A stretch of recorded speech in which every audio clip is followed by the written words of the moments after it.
live, greatest show in legal. This is your friendly neighborhood technocat, Cat Casey, here with the incomparable, and always, I think, ahead of the curve, Nikki Black.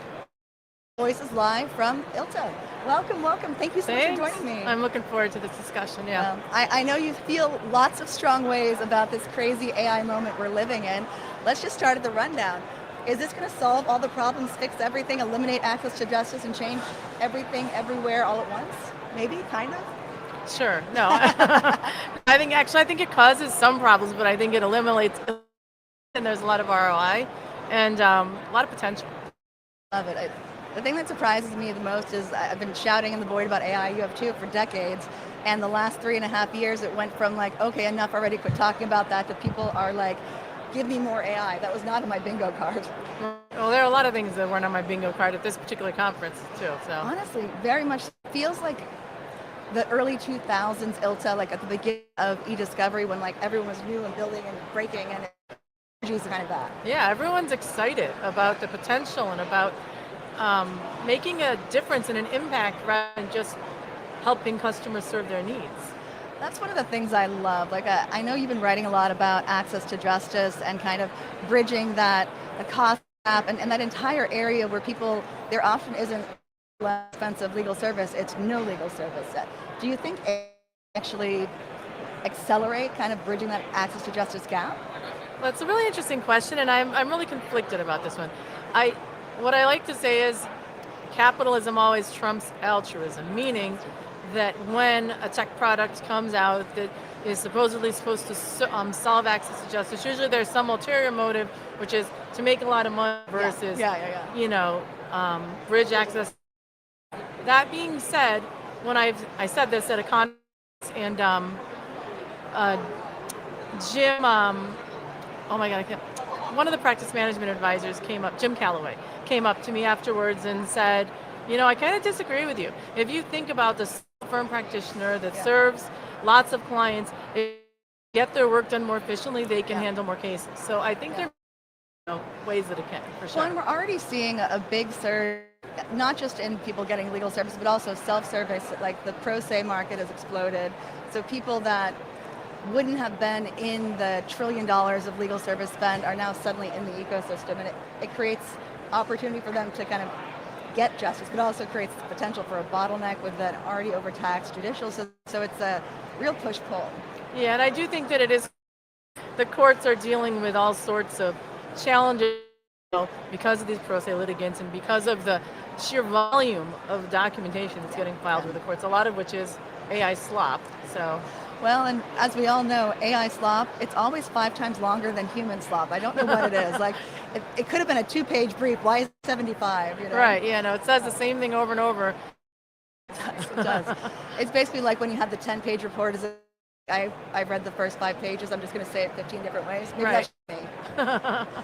So we were talking a little bit. So I think the access to justice is on the good side. Some risks, right? What's your take on kind of the recent... the Hefner case, some of the issues around potentially vitiating priv and exposing work product if you're using agentic or just general AI? Like, where is your hot take on that? Well, the most interesting thing about that right now is tracking the cases as they come down through the court system, because this is a really hot issue, and it's case after case after case from all these different jurisdictions and different levels of court. And I think where it's going to go ultimately is that AI, in most respects, is just no different than the tech that preceded it when it comes to these issues.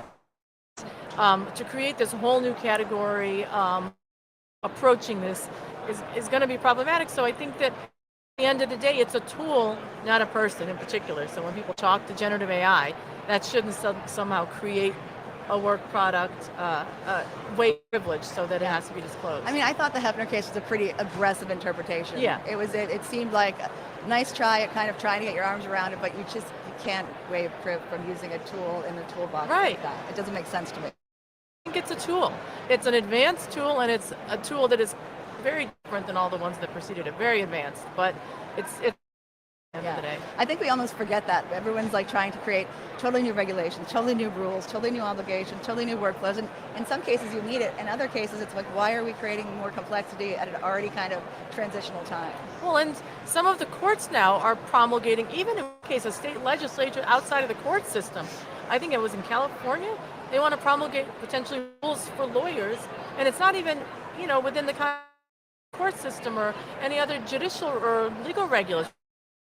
That, just the legislature itself. And I think it's easy to keep holding lawyers to a standard that already exists in the ethics rules. Yeah. I mean, you have to attorneys, human or otherwise.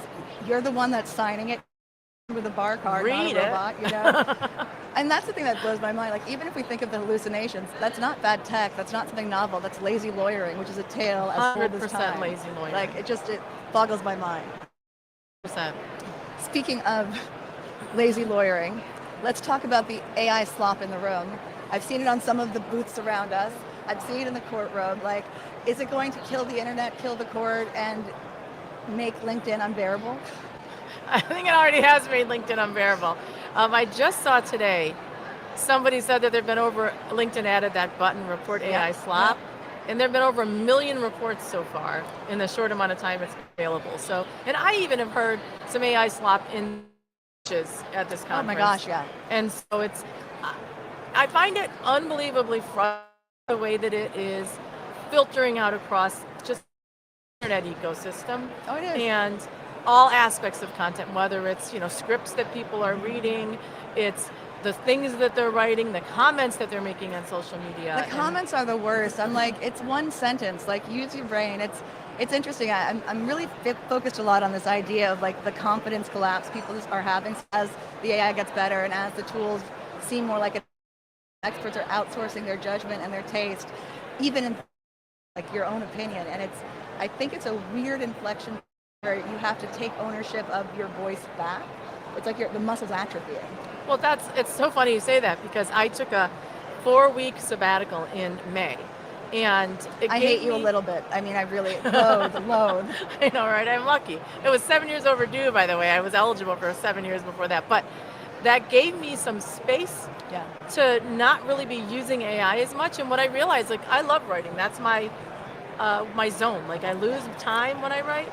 But I had been letting AI get in the middle of it. I would almost talk to AI as I wrote to get ideas, or I need a different word for this. It's almost like I myself a little bit less without validating it somewhere. Yeah. And like you, I've been a prolific writer my entire career, for books, all this. Like, I like that and I'm good at it. Why am I looking at a general language model to be better than my specialized, sparkly, chaotic mind? Right. And I found that what I love about writing is getting in that zone, and you lose track of time.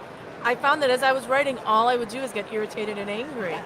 And I had to remove it completely from the process until the end, where I will have it sometimes take a look at it. Yeah. But I think that it has this creep, and gradually you start relying on it too much, and you lose an ability to think. It's a very strange thing. But it's a confidence thing, because like as you get their output out of it, you almost are like, oh well, this is me better, right? And you almost forget like the magic came from me, the brain, telling the AI what to do, not just seeing what it's going to generate automatically. Like, if a tool that's for 2 billion people is made for the median person, not made for the specialist person me.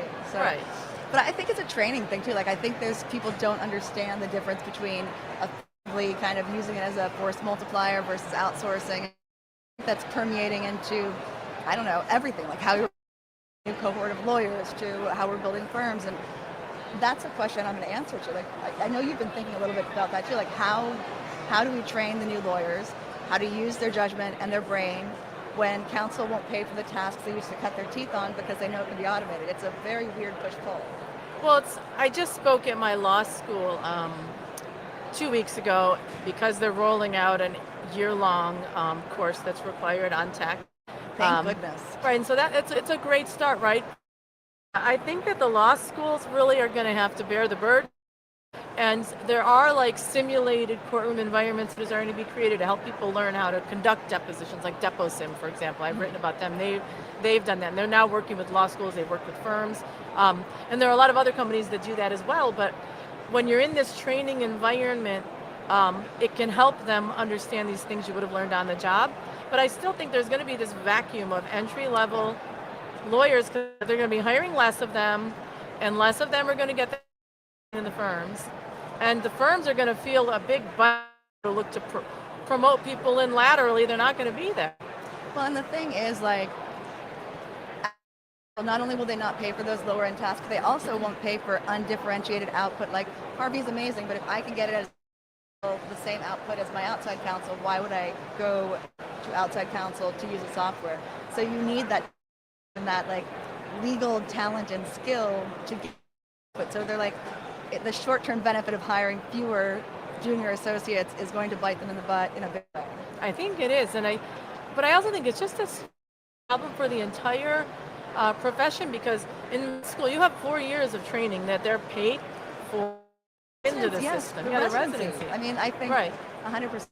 What's your take on, and I didn't brief on this, but it feels like a natural, some firms going all in, or not firms, some law schools going all in. So like I'm doing a bunch of stuff with UF, I've done a bunch of stuff with Vanderbilt, with New York Law School. Some are like, AI is super important. And then you've got others like Berkeley that are banning the use of AI. Like, I feel like you're going to have a two-tier system of legal education with two very different approaches to that's going to do the ones that aren't getting exposed to AI a disservice, because you need to understand that to live in an AI-enabled world and effectively advocate for your clients. Like, what do we do?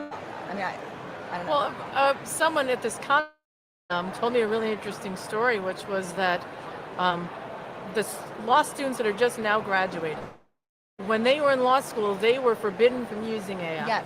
And so now they're going into these firms that are clearly like AI forward, like everyone's using AI, you got to use it now. Like Kirkland, $500 million behind it. Yes. Right. Yeah. But these entry level, just out of law school kids are like, I'm scared of AI. I don't want to use AI. I won't use it, and they're really resistant in some of these larger firms and getting a friction. So it's like the law schools, and that was even a thing. Even if we assume all the law schools are up to date now, in that period, because the tech's moving so fast, they made them reticent to use it, and now they're running headfirst into these firms that are all in. It's interesting. No, I mean, it's really crazy. Like, I was on the New York Bar AI Task Force, a bunch of deans of law schools, and we did the report over about a year on in the process, and beginning of it, they were all saying about these, like, prohibitions they had put in place for their students, and by the end of it, like, curriculum with some guardrails sort of thing, and it was a very rapid shift. I think, too, it's going to that AI-enabled firms are going to students from the AI-resistant law schools, and so it's going to become a detriment to their revenue stream and their business model if they aren't offering the skills people need for the current AI-enabled world. And it's really interesting that anyone would forbid AI in this age. It's crazy. I do think that they're in a weird position, though, because as we were just talking about it, in some, if you're not careful, it almost replaces your analytical thinking. And so and that's what we literally go to law school for. That's what you actually learn, is how to think there. And so I think there's a friction there too. I was talking with someone. It might have been Kat Moon, she's brilliant. So maybe it was her. But what some are doing is they're having, like, you can't use any AI unless it's a specific track or module where the goal is to learn how to have discernment and to critically reason with the AI. But in your normal classes, we don't want you. So you have almost like that kind of traditional Socratic approach, and you also have the AI literacy, because you need to know the risks. You need to know how to have curate taste with it, right? And you can't do that unless you have to use it. So right. But listen, I didn't necessarily disagree with. I think Berkeley was the one that said you can't have computers. Yeah. I don't necessarily disagree with that. I think they need to learn how to use AI, but I do think that you're reading notes out and then scanning them into AI. Mm-hmm. You know what I mean? So that it can summarize and whatever, but you've done that process of writing and you're present thinking. Well, they even have tablets where you could do that. Like the Mac Pro, get one of the ones where you can manually write it for you. Because I'm one of those people, I write everything. I never it's on my mind when I write it. When I type it, gone. Right. So, what's your advice for folks turning in? We're kind of coming towards the end of this, and I always like to have like a nice mic drop moment. Like, what's your piece of advice or something you want folks to know about you, about what you're seeing, about the industry? If that's the only thing they take away, that's the kernel of wisdom. Put a bow on it. I mean, I think it's just always wanted people to be curious about technology and to incorporate learning into your life so that you are always, even if you're not super tech savvy or you're not super interested in tech, you need to be curious about it because it's advancing so quickly Yeah. now that you're going to be left behind and confused, and it's going to detrimentally impact your practice in the long run. So I think that that's just because tech is moving so quickly now, curiosity is essential. It's a superpower. Well, what I would tell to the lawyers, like a lot of us went to law school because maybe we didn't want to go into the hard STEM and science. Like the way that AI is interacted today, the superpower is not coding, it's not, it's precision of language, which is syntax is power. Like this is made for us. And so as daunting as it is, like now's the time to level up. Yeah, yeah. So if any of you, obviously you're on LinkedIn, you've got your newsletter as well. Is there any other way folks can contact you? Any other reason that they might reach out to you for your great insights? Just because I gotta hype you Yeah. up. You're on the live. We gotta hype you up, woman. Well, you can email me. It's Nikki, Niki dot black, BLACK, at 8am.com. So that's one way to get a hold of me. Or message me on LinkedIn. Those are some of the best ways. You're occasionally on there, Yeah. almost as much as me. Well, this has been absolutely wonderful. Thank you so much for joining ILTA Voices, ILTA Live. I'm hoping everyone can hear us. I don't know if they can or not because there are so many people in this conference hall. It is So busy. It is crazy. So thank you, everyone. Consider the mic drop for an awesome ILTA Voices. Bye, all.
live from the greatest show in legal, smack dab in a floor that's up to its eyeballs in AI. I'm your friendly neighborhood technocat, Kat Casey, and I am here with, well, probably the perfect person to be talking to, one of the very first chief data and AI officers at Ogletree, Tim Fox.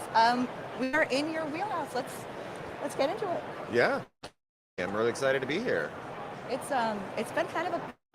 I've been going to ILTA for about 20 years, and the AI takeovers happened. What's it like being one of, I think, 10 people that actually is a C-suite AI leader in a top law firm? Because I feel like you are the trend where everything is going. Hopefully there'll be more of us soon. But no, it's super interesting because you've been coming here longer than I have, but I've been in legal tech and legal AI. I helped found Legal Nation back in 2016, and so we were one of the first AI companies focused on legal and litigation.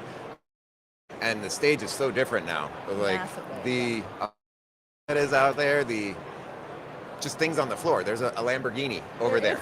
I took a selfie with it. Yeah, it's just crazy in the booths and just watching it change and how there's a focus on it. And I think it's really interesting to see. And one of the conversations that I've been having is like, is this the peak, right? Or is this just here and then it keeps going up and up and up? Like, is it going to go down from here? With all the money coming in and all of the new products and all of the is still there. And so I don't think it's a peak. I think with the current structure of generative AI, the linguistic nature of legal is just such a ripe ground, and private equity has taken so long to get active in it that, I don't think it's going to go in perpetuity, but I feel like it's just picking up momentum. Yeah, it's interesting because this is, I think, the first time where people have felt, especially Silicon Valley has felt that they can tackle legal. Yeah. There's been all sorts of initiatives in the past and they haven't done well. And so now this is the time where people are like, this technology seems purpose-built for legal, and I think it's a lot of people excited. So we'll have to see the having gone through, this 10 years ago is, will it last? Because there's only so much capital that law firms are willing to spend. But I think you're right. I don't think that we have reached the pinnacle of it. I think there's still more need, more tools, and when we see, what the frontier models keep churning out, that gets people inspired, and people want this. It's different, because when I was trying to sell it, they didn't want it. Now they actually want it, they come to you. I'm glad I'm not at a vendor booth anymore, but I have to imagine that here to talk to the vendors here than they have been in the past. I've been Sisyphus and Sequence shouting in the void about AI for enough already, shut up. And now they're like, no, tell me more. I'm like, what do I do with that? It's weird, right? To be like, let's talk about it. Like, how can we use it? I'm not supposed to be cool. When did I get cool? Yeah, when did legal tech become like cool and a hotbed and to have all of this here? So I'm enjoying it as it lasts. No, I think it's brilliant. Now, what's your take on the foundation models actually trying to make direct plays versus kind of the middleware approach that the other ones have made? I think it's really interesting, kind of it's two separate approaches. One is the ecosystem play with all the MPCs and co-work. The other is building a codex for legal and hiring a multi-billion-dollar CEO of a legal tech company. Like, gears going, because it's a very different play than I would have expected. Big companies ignore legal tech because we're not worth the squeeze. Yeah. Well, it is super interesting because, again, it's weird for us to be the popular kid. It is strange. So trying to suss out, like, do they really like us, or is this, just like a Carrie, right, incident about to happen? But I don't think it's that. I do think there is value in it. But it does create a little bit of a conundrum to a certain extent because, you really have 2, maybe 3 frontier models that power everything. Uh-huh. And, there's a lot goes on top of that, and so when those people make a play, right, when those big companies make a play, ripple's massive. Yeah, and so we saw it. What was it, February when Anthropic released took everything off of that, and I've heard that the Codex is dropping something next month for legal. We just saw Gemini for legal come out, and so for me, were you as surprised as I was that legal was the first in the cohort of like the disciplines that they really went after?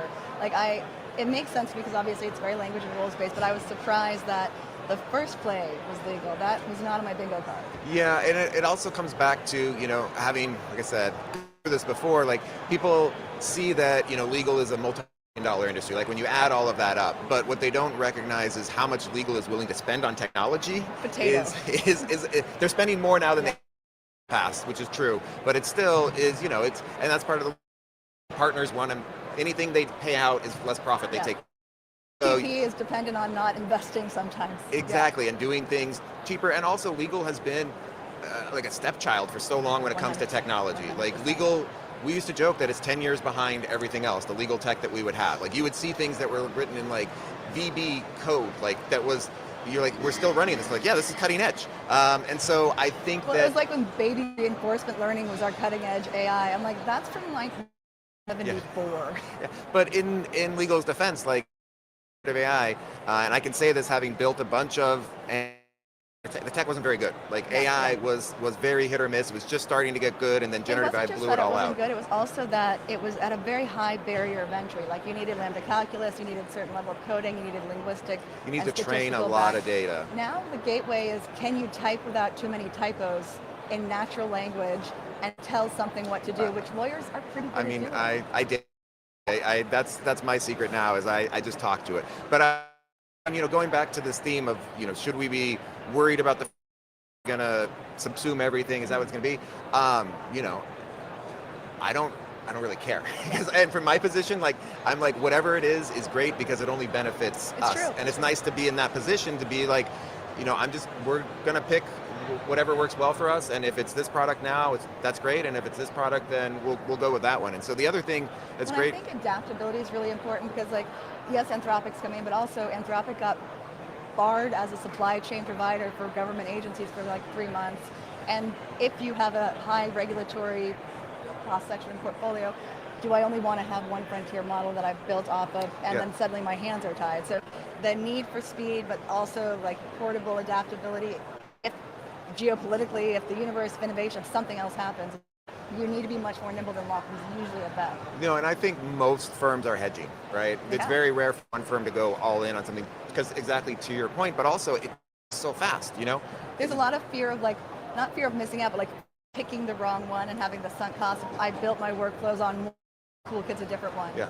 Well, we saw this play out, right? 2020, totally different scene, and people who were early movers who are like cutting edge now are that wasn't the right play. And even just last year, right? At the end, if we were having this conversation 8 months ago, we'd be talking about Gemini, and we should all be going in on Gemini. And then literally 3 months later, we're like, oh, we should all be on Opus. And so I would not be surprised if 3 months from now we're talking about. Here's something I heard that blew my mind. I was in the G100, which is all like CIOs and top firms, and one of the partners I was presenting with said, I think no one should be using any of the big foundational models and only using open source. It's not on my bingo card at all. Yeah, and it could be people are thinking so outside the box in a way I've never seen our little universe. I mean, it's super interesting, right? Because Harvey just announced, their Kimi K3, their fine-tuned model, and there was, I was reading a piece about like, should we really be deploying this on Chinese open weight models? I love DeepSeek, but I'm not going to use it for any confidential information. I mean, it's not that the data is going to leak, but it's more so, are you going to get some sort of bias in it that is purposely there, or some sort of injection that you can't detect? And I think that's a really interesting take on it, and to see where it is. Well, you have to remember too, like most Chinese companies are different from U.S. ones in that the state is at least a component of the investment, and so the self-interest of the country is different than a pure capitalism one, and so it's not an irrational boogeyman fear. But I do think it's worth firms exploring, that option, because like we're saying, you want to diversify. I think so. And so open weight models, I don't think they're as cheap as a lot of people think once you start getting into all of that, but there is a savings there, and you do have control over that. And I think as firms become more sophisticated, they'll start also thinking about, well, do I really want this data to leave, right? Even if we have these contractual projections, if we have this, we're still sharing some of our IP. The patterns of how you work and what you do, because like the reason they were able to get these NPCs and workflows out is they were watching how consumers in legal were using their technology. Yeah, and law firms right now, we're like, you can automate my workflow, I'll show you how to do everything, right? And so that back and we're like, oh, maybe we should pull that back. Protection, but it's going to be really interesting to see how all of that plays out. But the other thing I noticed too is like, we're talking about open weight models here. We still don't have the entire AM law in Gen AI, right? It's very lumpy. I mean, Gibson Guns tech program years ago, and like it was no cloud was allowed. So like that was a mental control thing. So you have some firms that at the time were no cloud, and other ones that are building captive consultancies to monetize bespoke multi-AI, out, and it's so, every firm's always been different, but I've never seen a gap this big before. Yeah, well, I mean, you have like big firms, right, committing $100 million a year 500, yeah. And then you have other firms doing far, far less, right? And some still waiting to see. And so it's really interesting because it also comes down to, different firms just aren't comfortable. When we about Claude, for example, very few firms have wide-scale Claude deployments because they have security concerns, they have other concerns, but also they're like, I think a lot of firms want to wait to see how it plays out. And is there an incremental benefit from having Claude in addition to your other platforms there? And I would say yes, from our experience, there is, but not every firm is there. There's still firms that are only on Copilot because that's Azure and that's all you can do. And so, it's going to be interesting to see how it plays out. Part of me just wants to jump ahead 7 years and see where it lands. But part of me is also like, well, this is the stuff we'll talk about in 7 to 10 years. Like, we were here for this is, and nobody will care about it but us. And then we'll relive our glory 7 years days. from now, we're not talking about AI because it's going to be like saying web-based. Or it's ubiquitous. Yeah, or cloud, right? Cloud or APIs. That's what, before Gen AI, we were all talking about APIs. Everybody had an API. And now I'm like, man, everybody has an MCP. Everybody wants to tell me about their MCP. Like a little while, Yeah. So here's one thing that's really interesting. I think a lot of firms aren't being honest with themselves about like the risk profile and the capability of their team as they think about deploying stuff. Like, you need to make sure that the folks that are going to be using it have the skills that they need to effectively use it, aren't creating liability, use it. So it's like, it's funny, everyone's like, follow the leader, getting this. Like, maybe what you need is lighter. Maybe what you need is more complex. Yeah. So this was something that we was chatting about, which is the importance of like change management, right? Because everybody focuses on the technology, but you can have the exact same technology in law firms and the deployment will be completely different. The success will be completely different. And the differentiator is really that change management. And to your point, that training. The other piece too is the importance of governance and massively. And not just one and done, like, because things are moving so fast, you need like a every 3-month re-review of who's involved, what the vetting is, assessment, it's all that stuff. Like, you could do it like every other year before that. Those days. And I think that's something that people somewhat underestimate coming into legal. It's a highly regulated environment, and the things that we have that you don't have anywhere else, your ethical obligations are one, and people are generally aware of that, and regulations that are coming online, but outside counsel guidelines. Like, we work for clients, and so clients own a lot of that data, and thinking through all of those things, plus when you start thinking about then, obligations to court and discovery and all of that there. And so having those pieces in place is really important because you need to be thinking about, in addition to the tool itself and the output and how to use it, what does the back end look like? How is our data secure, but also, may we one day have to produce this? Like, what if our client asks us, what are you doing? I want to know what you're doing. Do we have to share prompts, right? Like, what does that look like? And we're having conversations as well because everybody's going towards shared spaces, collaborate and all of that. But we were just talking about that recently. That creates a lot of risk and a lot of concern. And what if with multiple outside counsel, and how do you deal with some of those other repercussions that we've never ever had to think about? It's much harder to do the Chinese wall when you're literally like, the changes by one party may impact the audit trail, the discoverability, the versioning, all of that.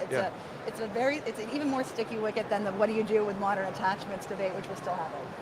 Yeah, I mean, and protecting the privilege is paramount, right? And so how do we make sure that we're enabling our attorneys to have these tools and use them responsibly? And so taking that all into consideration. And the other thing too is, like, we're talking about attorneys, but firms, attorneys are just half of the conversation. And the other half, that sometimes even more important, is the business side of the house, and how to enable business professionals to have the tools. How do we do with the billing, and what do we do with rejections, and get them using it and get the data and the analysis? Because now it used to be, we keep reminiscing about the old days, but like it used to be like 4 or 5 years ago. Months ago. Yeah, exactly. It was like, wow, if I only had the data, I could do X, Y, Z. And now it's like, now we have the data. It's like, well, what do I want to do with it? And it's funny. The number one concern when I had like the 100 CIOs in front of me was garbage in, garbage out, data, the metadata. So you're almost going old school and having people care more about governance and data cleanliness in a way that, like, I haven't talked about that. Now suddenly it's like top of mind in a way I would not have expected. Yeah, I mean, going back and metadata, right? Tagging documents. Was this edited with AI? Like, actually extracting points so that it's good there. Well, and even so having the right harness, because like you don't want the unintended consequence of like Copilot pulls from a different document or it makes a change on the back end that you didn't expect because it was somehow involved in some other task that you're doing, and so it creates this kind of very unanticipated web of, oh my gosh, a nightmare to unravel. Yeah, and I think one of the other concerns too is 3-4 months, everybody's terrified of this watermarking, right? And it is these detectors that are supposedly coming in February or sooner. content we're creating in the next models that are going to be out in 3 weeks are going to potentially be tagged, Well, and then they're going to exist in Gonna perpetuity might in your be a DMS. stretch because it's from Gemini Synth ID and it's already being used by OpenAI. Like it's been baked in. Yeah. It's just we don't have the tool to validate it on our end yet, and I'm wondering how they're going to monetize, productize, and release it. Is it going to be very inexpensive so everything gets run through to see if it has a watermark, or is it only going to be like so high barrier that only some stuff is run through, and so then it just is money to run it through? And I mean, I think we're going to see some really interesting about court filings over the past year since Google all of that, because we're going to see that 17% of all filings, right, were tagged with a watermark for AI. So I'm excited, I'm terrified, I'm interested, but that gets back to the, do you want, if you have this document in your DMS, should it be tagged that it was created with AI so that going forward, that watermark might persist? Because it may be unintentional if a court discovers it. I think the other thing we, as the universe, need to think about is, what does the AI involved mean to us? Is that a demerit? Is that a negative thing? Is that hey, everything should have some involvement of AI? Is there going to be different levels of how much the watermarking shows up? Is it just going to be like any AI, then you get the Scarlet AI letter? Or is it going to be, only this portion used it? And I don't know what the final thought's going to be, because it would be like saying something was created with a computer. You spell checked it, right? You ran Grammarly. No, I don't disagree. I think it's just during this interim time, kind of like what we're dealing with the courts and hallucinations. Like, while we come to grips with it, it's a very big deal. And I think it's going to be the same with the watermarking. It's going to be a big deal. But then to your point, 5 years from now, if it doesn't trigger a detector, you're going to be like, you wrote this by yourself? Exactly, right, exactly. Yeah. Well, here's one thing I'm worried about, because obviously GAI, the gateway, it's about syntax and precision and like very precise language. Legal very much is the same. The methodology that is used in these different watermarking is basically like a statistical variation, certain words, whatever, but it might mean that the precise word that you put in there is going to be the meaning of a clause, or is it a less precise way of explaining? It may create an issue where, from a legal standpoint, where precision, specific words, the definition of there matters. Do we want statistical subbing in of words for a watermark? Is that going to be the same output, the same quality? Is it going to create liability? I don't know. Yeah, I mean, it'll be interesting to see once the detectors come out, right? And then we can actually figure out, people will reverse engineer it and let us know what's going on. And, maybe it's just the number of times the letter A appears, right? And if it ends in an odd number, who knows? But it'll be really interesting to see what all goes into it, and then does it impact it? But that also comes back to what we like. This is the first draft, right? Yeah. You should be editing it. This should be your own with it. But my personal pet peeve is when I get things that are clearly written by Claude. Like, I see the M dash. Yeah, I see the antithetical parallel and the stacked 3 sentences. Yeah, I see your PowerPoint has really small text, 7 boxes, and everything ends in some sort of punchy takeaway at the end. And I'm like. You can edit that. You can make it your own. So that's something actually that I'm super fixated on. It's going to be the next book I'm writing about, but it's basically, I call it the confidence collapse. So there's 2 curves that are crossing. Like, as your confidence in the output of AI increases, as it feels more like your area of expertise, the expert humans are losing confidence in themselves, and they're outsourcing their judgment and their taste and what differentiates them to AI. And the problem is, this is a generalist tool designed for 2 billion people. You are a very specialist niche person. So how do you get people to adopt without outsourcing their judgment and while being an active kind of adversarial collaborator versus copy, paste, and go? And I don't know what the answer is. Yeah, and I mean, I think for folks who have been in it for a while, like I was a practicing attorney for many years, and so I think for those who are coming to it later in their careers, I think we know how to keep our voice, and I all the time tell Claude, don't say that. Like, why did you say that right now?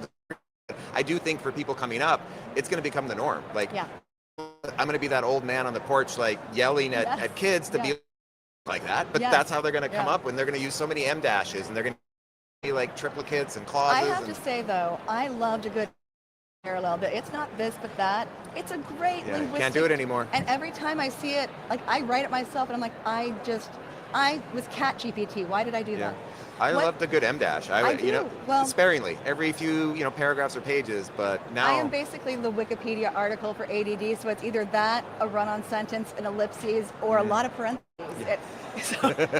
I've tried to switch over to the colon. It doesn't work. It doesn't work. It doesn't. What's your advice for the folks that are more junior? Because one thing that's really interesting for firms is outside counsel at big top firms are saying, hey, I'm not going to pay tasks we used to train our baby attorneys to do. So the curation, that specific subject matter judgment, having your own voice, those are all important, but how do you curate that in the smaller cohorts that are coming on when you don't have their old camp to train them? Like that's my biggest question. I don't have an answer. I don't know. I think it's evolving. I think I don't think that's necessarily the problem yet, because for us, what we see is, we just did our summer associate program. We had a hackathon. 75% of them said their law school still don't let them use AI. And, I Canada that announced it. I was talking to somebody, there's in Alabama that her school doesn't allow. I think it's so dumb because if I am an AI-enabled firm, I'm going to stop doing off-campus interviews if I know the firm won't train the people to use the technology that's going to be critical. It blows my mind. I mean, it's kind of burying your head in the sand, but I get it. I mean, it's really hard to adapt a law school curriculum to allow AI and to take that in there, but it's kind of the same thing that your challenge for firms is how do you have a first-year associate be and bill for that work when they're still trying to figure out what is the voice of AI, my voice, and to your point, what is my practice area? What is the case law? What is the unique thing about the Southern District of New York versus the Rocket Docket in Texas? All that stuff. They need to learn that to be able to kind of battle with the AI. And I remember being a first-year associate and having my writing torn apart. Right. It wasn't until my third or fourth year that it wasn't just all red lines coming back to me in anything I would draft. And so, if I had ChatGPT back then, that would have been my voice because it writes better than I do. And so that is a challenging thing when on the one hand you're saying we want you to use AI but use it responsibly, and then on the other hand they're saying, well, I don't know how to do it with it. So they're not using AI. I think it is going to be malpractice to not be able to effectively advise your clients if AI or if they're exposed to risk, or like the one client is legal notes into ChatGPT and vitiated proof. If you aren't able to articulate the value and the risk of AI in a world that it's inundated with, that I think in and of itself is going to become an ethical quandary. Yeah, I think so. I mean, the positives, negatives is this is impacting everybody. Yeah. And you have to find a solution for it because the way law firms are structured is model. It's structured on leverage, the billable hour, and that's not going. I mean, maybe it's like a residency or something where it's almost like that you're not going to be paying them a full associate rate, and you're doing that time for work and cut their teeth as a second shadow. But it's something I probably 50 different heads of training and management, all that within firms, and there's no one answer yet. And it's crazy. If we could push it down to law schools, right? But I think they're preemptively to do that. I don't think it'll be law schools on their own. I think there'll be not necessarily CLE or conference, but stuff built specifically for AI gap, because probably 90% of law teach e-discovery, and that crazy innovation happened 20 years ago. Yeah. So I don't know if it'll move fast enough. Yeah, but I do think the e-discovery is a good parallel. It's not exact, but when I started, you could have an entire career doing e-discovery, right? Just doing doc review. Yeah. I did. Before I was Technocat, I was e-discovery cat. Perfect. And I changed it 5 years ago because I thought this AI thing was going to take off. Yeah, it was perfect timing. So, but I mean, we've kind of seen how that, and so it's e-discovery hasn't gone anywhere. If anything, it's gotten even. It sort of is tentacled out into compliance, investigation. It's not its own little tiny silo anymore. It's a little bit. It's unstructured analysis. That's everywhere. But we don't, go to associates and be like, you need to go review this banker box full of documents so you understand how it works, right? I think it's the same with discovery. When I was a junior associate, that was what I spent a lot of time doing. Sure. I would meticulously craft my objections to every request, and now it's probably don't need to do that. Did that make me a better attorney? I don't know. I mean, I don't think anyone went to law school to just sit in relational databases, read well paper cuts between their fingers. Yeah. Not that I'm having a trauma moment. Well, this has been so fun. We're coming to the last minute or so of it, so I always like to do a mic drop. Is the one takeaway you want someone meeting you for the first time, accidentally seeing this, hearing about what's the one kernel of awesome you want them to, not to put you on the spot, but go. Yeah. I think what I like to talk to people about is just the evolving nature of the technology and of law. It is not static. It looks static from the outside, but we were just both reminiscing about our careers. And so I think from my perspective, it's really important to pay that forward because there are so many new people in the space, in the technology. And so just talking about that, sharing notes and comparing things and saying, here's what we're doing. What are you doing? Because when I have conversations with other, leaders in law firms or innovation or even just vendors, comparing notes is the best way. And so come up to me and talk to me and be like, what are you doing? What is interesting? and let's share. Well, and the interesting thing is all of us have a little bit of imposter syndrome right now because we're learning at the same time. There's too much information to digest at once. And so like your secret weapon is the tribe that you spitball off of, and you can kind of be like, all right, I'm figuring this out too. Yeah, and compare yourself to one firm at a time, because you see headlines of 10 different firms, and then I'm always like, man, why aren't we doing XYZ? I was at a panel yesterday, I was like, we should do that, and I was like, wait, that's 3 firms. We should not be comparing ourselves to the entire market. Compare yourselves to 1 or 2 at a time, and you'll feel a lot better. I mean, comparison is a theft of joy. So Very I true. feel perfect mic drop moment. If anyone wanted to get in touch with you, you're on LinkedIn. Is there email at Ogletree? Yep, Tim Fox at Ogle.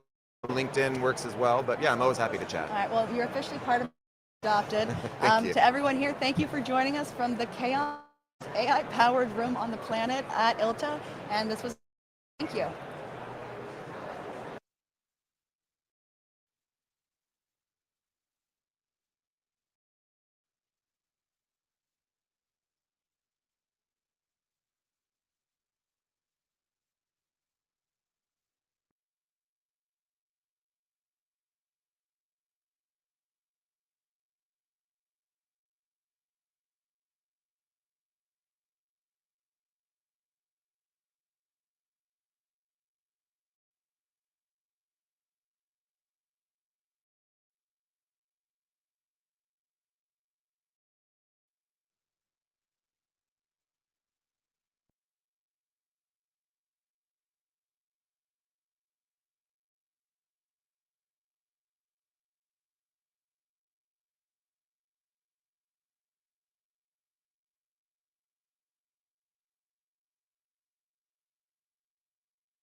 Hi, and welcome back to ILTA Voices here in the exhibition hall at ILTACON 2026. I am with the wonderful and remarkable Julia Montgomery. You're too kind. Who is going to come and talk to us about this amazing. We have had the pleasure and privilege of being a contributing author to. Julia, did you do the first edition of this as well? I did. It was very rewarding. I've had the privilege of being mentored by amazing people in our industry, especially amazing women. And writing for the first edition felt like an opportunity to give back. So when I had the opportunity to volume 2, I jumped on it because I think this is the spirit of ILTA. Yeah. Connection, sharing, giving back. That's what the ILTA community is about. And I think we're going to, hopefully be doing an edition 3. I love it. Watch this space. So tell me, in this edition, what's your chapter about and how did you land on that topic for this edition? So my piece in the first one was really about my kind of journey specifically. And so for this one, I wanted to write about something that's really meaningful to me, but a little bigger in scope. And that is about women supporting other women, sponsoring women, mentoring women, the importance of female to female connection in our community, and why the legal tech community when women's voices are present. Yeah, 100%. Yeah. I think we've both been really lucky to have other amazing volunteer opportunities within ILTA, and I know that you have been vital to that, especially with some of the catalyst events that have gone on for the Women in the Lead community, so thank you for that as well. Thank you. And, the Women Who Lead Committee is phenomenal, hard work, and it's been fantastic to be able to be part of that and contributions that they're making to the important conversations happening in the community. Amazing. So what would you say is the biggest leadership lesson that you talk about in your chapter and how you learnt it yourself? I think that one of the most important things I want folks to take away from what I've written here is that this isn't a anti-male or men, woman kind of thing, right? This is a systemic thing that we're talking about. At this moment in our industry, you look at the faces around the tables where decisions are being made about these new AI tools, and it's noticeable that there's not a female presence there, right? A female perspective, a female voice. So this isn't men versus women. It's a systemic issue and about how we all benefit when we are intentional about inclusion. For me, I think that was a real light bulb moment. It's very easy to fall into the trap of thinking, well, men say these things about women, or men are not being mindful about including women or seeking female perspectives. And the reality is the research and the data shows, and I talk about this in the essay, that women in leadership roles are just as likely to engage in these behaviors around gender bias and exclusion. And so it's for all of us to be mindful about not just one gender or another. Really quite an amazing message that you're going to be giving in that chapter, and I am so looking forward to reading this on my journey home on the plane. Honestly, you and I have talked about most of it. I mean, we talk about this all the time, right? You're going to exactly, I know, she says that, right? Yeah, absolutely. Was there a story or an example that you left out, and what made you keep it in? Is it weird for me to say an NDA made me keep We're in the right industry. Right? Folks will know. Right? Yeah. You'll know what I'm doing. There definitely were some personal experiences around gender bias, the double standard of when a man behaves in a certain way, he's characterized as ambitious, and when a woman behaves similar fashion, she's difficult or bossy, sharp edges. I left a lot of those out, and not just because of NDAs, but because there's enough research, right? Personal stories matter; they help, but in this instance, unfortunately, there is so much research and data that paints the picture that I really was able to lean primarily on that. How has the thinking topic evolved since you wrote the story? I think, I feel like it's whether it's a drinking game or a swear jar kind of thing, AI. Yes. I mentioned just a few moments ago that I see there are not enough women, female voices, female perspectives, female decision makers Yeah. in the AI space. And after writing this piece, I watched 2 different documentaries. AI documentary, which I highly recommend, fantastic. I believe it's streaming on something. I can't keep up. Yeah. There's another one that's also about sort of the rise of the AI companies. Yeah. And in watching those documentaries, if you're looking, paying attention, it's very obvious there are no women in these rooms. And so I think this topic, while it's not new, has a greater sense of urgency, and given the central focus of AI in our industry right now. And one more point. There's data and research that I talk about in the book that has, since I wrote, about women leaving the workforce, right? And I believe the report, and it was stunning research to make sure it was true. In the month of July in the United States, 100% of the jobs lost were women. Oh, wow. Women held jobs, 100%. It concerns me, right, Yes. that we already have this dynamic where we don't have female perspectives, these AI discussions and decisions or development, and we're seeing women leaving the workforce, so it's less likely that we'll see those voices appear in those rooms. It concerns me. Do you think this is quite similar maybe to how things used to be on boards? I do. You have a male board, and there has obviously been a lot of work within any community that's specific to legal technology at all. You're now seeing female members on board, but there has been a drive. Do you think that there also potentially needs to be that drive in this innovation tech focus? Absolutely. Yeah.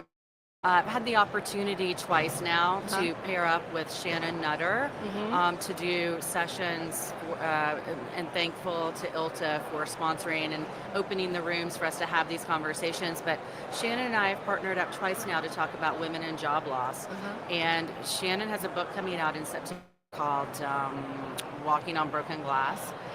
And in that book, they talk about women leaving the workforce, the dynamic and the vacuum that creates, and what we can start to do, and it probably will start with women, helping women, which is what I wrote about in the book, to try and bring women back in and to try and advocate, women advocating for other women. Serves on several boards, and it was actually her experience dominated boards that led her to recognize that this pattern is starting to appear in other places too. Well, I think I too, and I haven't had the opportunity to come to any of your amazing sessions, but you must let me know when they are in the future, because I would love to listen or even participate in something like that. Well, that's So, very kind of pleasure you. speaking with you and listening to you speak. Thank you, my friend. And it's not just saying that because you're my friend.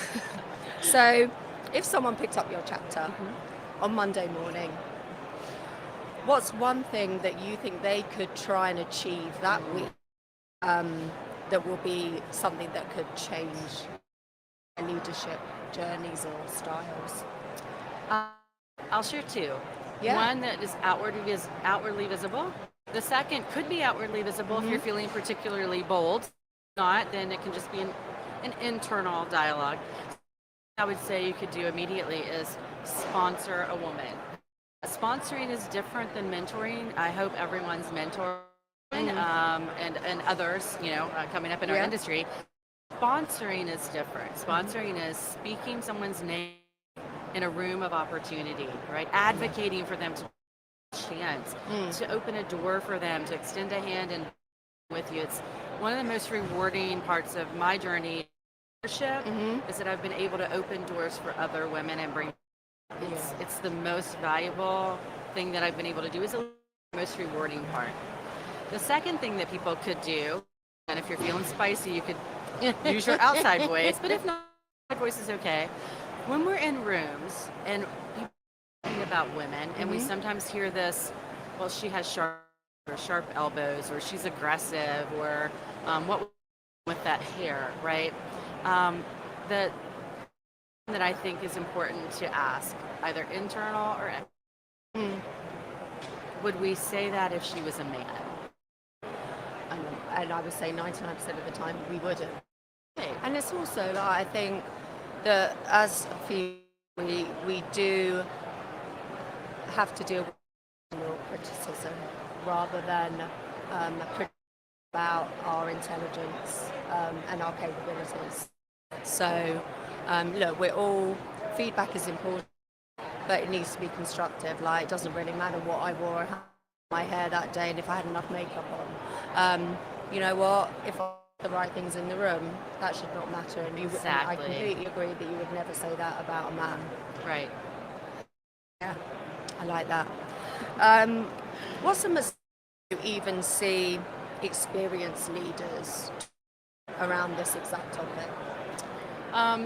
One, I think it's really easy to fall into a trap is to not be in when giving feedback.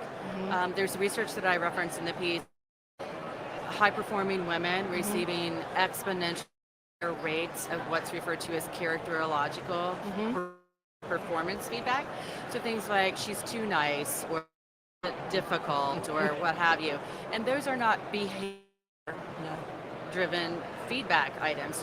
There's example given. There's no how to change your behavior for an outcome. It's more a personality judgment. Yeah. I've seen even experienced leaders can sometimes trap, and I think that happens because generally we don't do a great job of training to be leaders. Right? What is valuable Yeah. performance feedback really look like? It doesn't look like she's too nice. Yeah. Oh, I've been told that in my career, especially early on, where for me it's not about being nice, it's in a relationship with someone that was and I felt that I could get the best out of them, good and actually trusting, which went vice versa. And I was just told I need to be harsher with them, but that's not how I see someone. And I've talked about other who have also contributed to this, but this week have said that some of the think about varying styles on how to deal with or treat people, so that it's how they receive it. And I think that has been one of the biggest things adapt in leadership over the last 5 years. I agree. So I think everyone needs to take a leaf out of our nice book, Julia. So what do you hope readers will do differently on your chapter? I think just being more mindful and aware, right? Look around the table.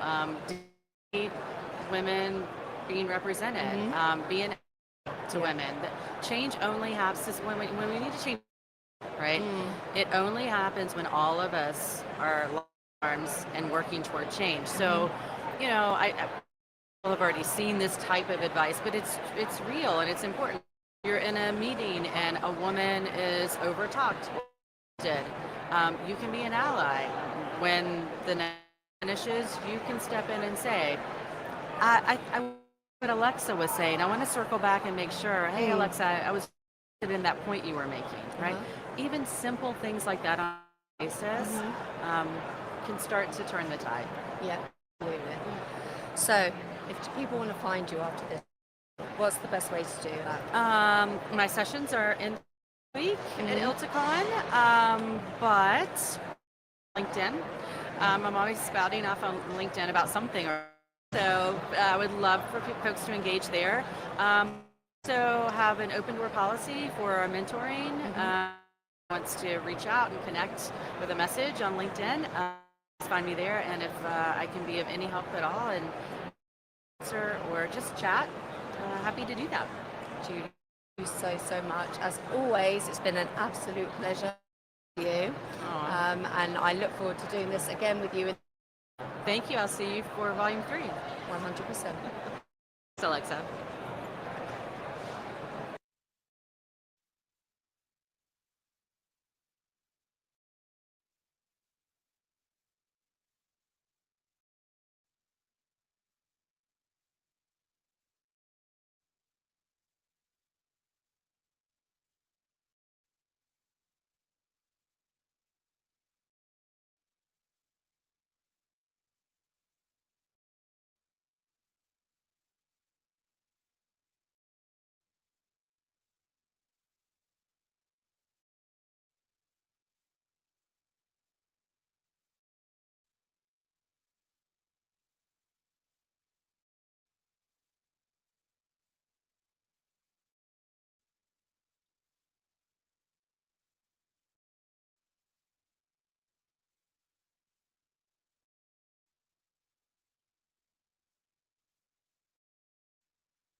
Welcome to the ILTA podcast. My name is Debbie Foster with Affinity Consulting Group, and Ann Hauk, the Chief Product Officer at NetDocuments, and Heath Harris, the VP of Applied AI, also with NetDocuments. Good to be here.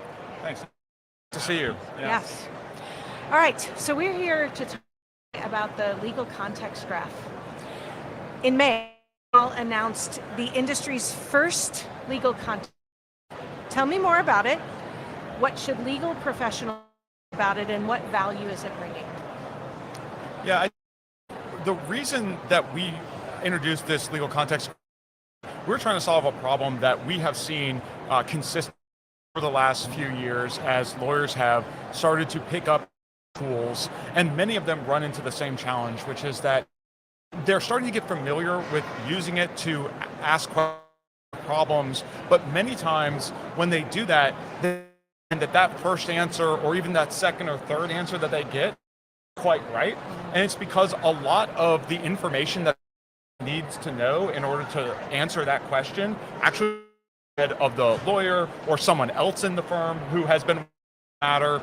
And so what we wanted to do was to end that problem of lawyers having to manually construct context, having to add documents into the chat session, having to copy and paste instructions from the client or opposing counsel. That's all context that is important for an agent to be able to answer a question, and it is constructed when you're doing it in that fashion. What the legal context does is allows NetDocuments to just take all the information that people are storing inside documents already, all the documents and briefs, drafting, the contracts, the agreements, all the email filing, really all of the 23 billion plus we're managing, and turn that into that kind of intelligence that is available in a governed way to an agent to be able to address those questions. And so that's what we introduced with the legal context graph, actually the ability for an agent to traverse all information. So it's almost like instead of having that first day associate showing up in your office and saying, what am I supposed to do? That fourth year associate that you've been working with for the past 4 years, and that really knows all of your the work and all the parties and people, and so and that's what it gives an agent. And so what we've been able to do also is through our legal context benchmark report that we just released is actually prove the effectiveness of this. Many legal AI providers are moving to a consumption-based model, and it's really important not only to answer, but get to an efficient answer so that you're wasting money. And what we found is that you can get to accurate answers using up to 48% less tokens in order to get there. And so that's going to translate into really meaningful, higher accuracy and going forward. So the reasons that we've been investing in this, as I mentioned, we're basically building upon the foundation of what people are doing at documents every day. And we're doing all this work on their behalf to build this graph for the agent-ready future.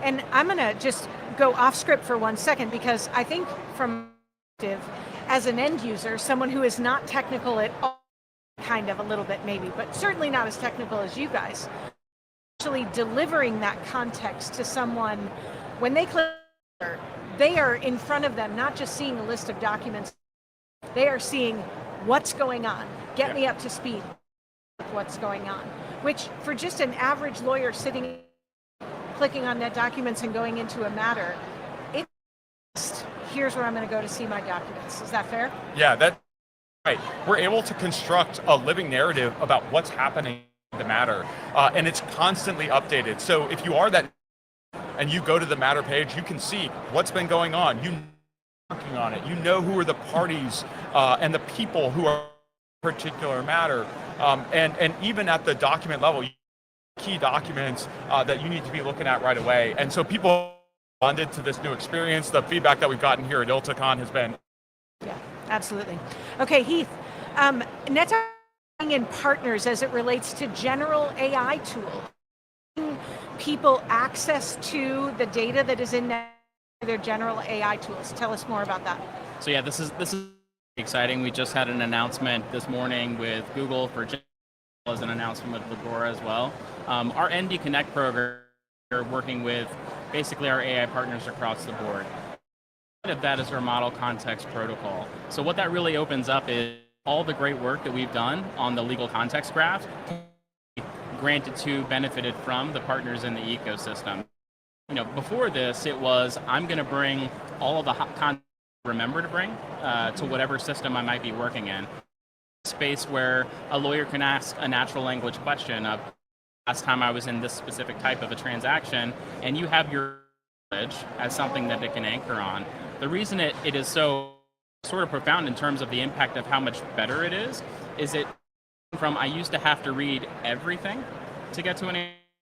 I have a resolved structure, kind of like an actual data that I can speak to and get quicker to the more efficient and accurate answer. Yeah, that's so important. So you all are everyday customers about what this means for them and how it changes how they think about practicing, how it changes how they think about data. What are they telling you? What are they hearing? What are they asking for? To say, this is probably the single most exciting, fun thing for me. The aha moment that our customers are having when they see this hard work brings. So us putting in the effort to context engineering to life, really it helps our see that this is what my practice looks like. This is how my brand represented on the screen, and I have such easier time engaging with it and then turning that into outcomes for my clients in a way that they've never been able to do before. And now the conversation has really gotten to a point where okay, we've set a problem in effect, and now you're able to just simply build on it. And the rapid ability to actually bring things to life is exciting. And then this is coming from someone who was leading the KM function at Fenwick and West, and That's right. and kind of has that. Man, if we could only get all of this rich knowledge and building over the course of years, knowledge that's unique to the experience we have in particular practice areas, knowledge that's unique to the work that we've done with clients, only get this into a structured format. And large firms, huge amounts of money to try to do that. Smaller had no chance of doing that. And now with AI, everyone start to use their firm's experience and into data that they can now reuse in this agentic future. It's really exciting. So that's, I think, a lot of the aha moment. What translate to the user is when they load a brief, for example, like and you load a motion into that, and it doesn't just say oh, this is a sometimes pleading, because it wouldn't even have a motion option, right? Now it's this is a motion to compel, it is in front of this judge, in front of this court, all of this rich information, so that even long after I'm gone, it can come in and be oh, we actually argued this issue in front of this judge, and I can go and dig into that matter to find out more. So kind of unlocks that we're able to get, and when people see that they get all of that just by saving to net documents, it really lights them up. No, I was on a panel a couple months back with a top corporate partner. Said, the reason we come to X firm is we're buying that experience. We're buying that brand's decades of understanding and reps, and he coined it himself, and I just shamelessly said, you basically created the X firm's brain.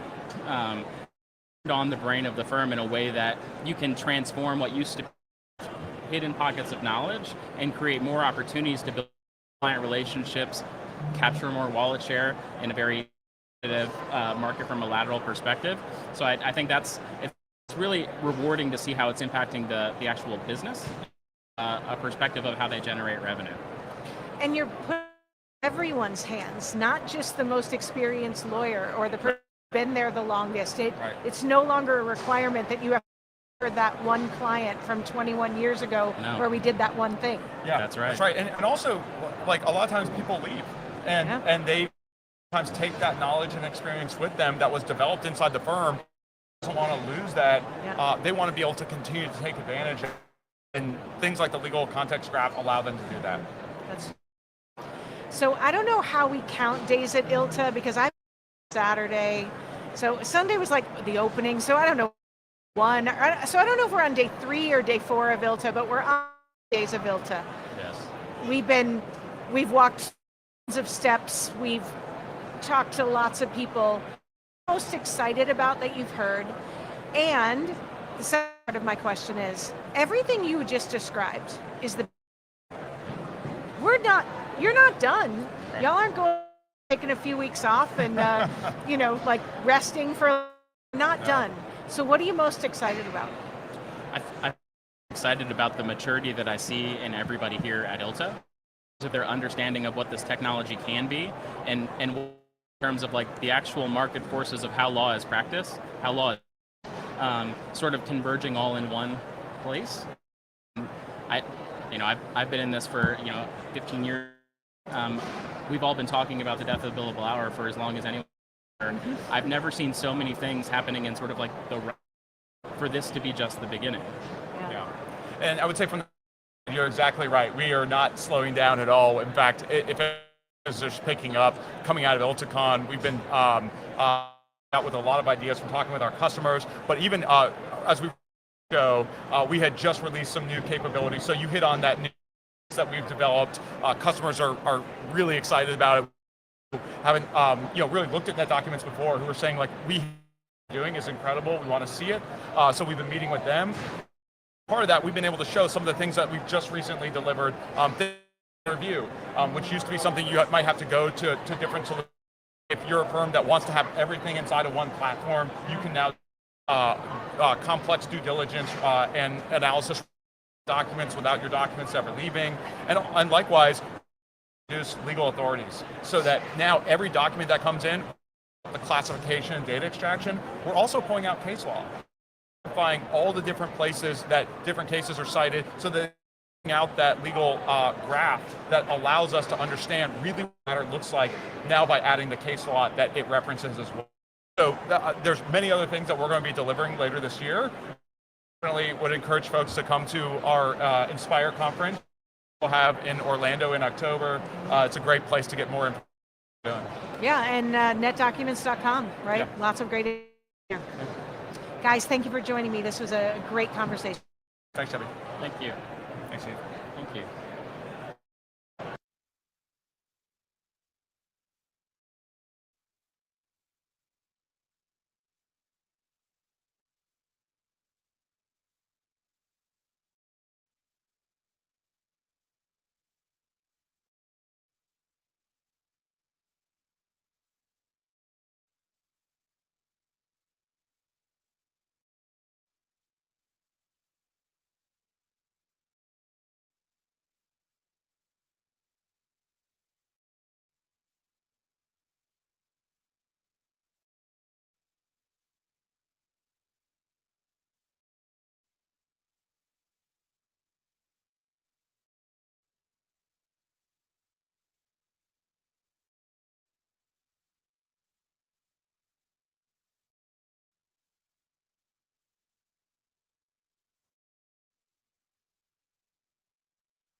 Welcome back, everyone, to my last ILTACON of this year's ILTACON, but you will be able to hear some more wonderful people tomorrow at the booth. I am joined by the gorgeous and glamorous Jess, is part of our wonderful ILTA staff, and we're going to talk about this unbelievable event. Yes. Right? So It's Jess, do you want to crazy. give our listeners a little bit of an overview of you? Yeah, sure. My name's Jessica Likens. I'm the director of events here at ILTA. With ILTA actually way back in 2019. I was hired on as a contractor for housing management, and somehow I've just held on to this amazing association, and now I get the pleasure of directing our event team to deliver all of our fantastic, specifically ILTACON. Yes, and it is this time, I think, insane. you've out. It's insane. This event is a different level. I think when I was talking to Julie Brown earlier this week, she said there's over 5,500 people that have registered this year. Yeah, I pulled the numbers this morning and we were at 5,706 attendees. That is incredible. It's crazy. For reference, 1,100 more than we had in 2026.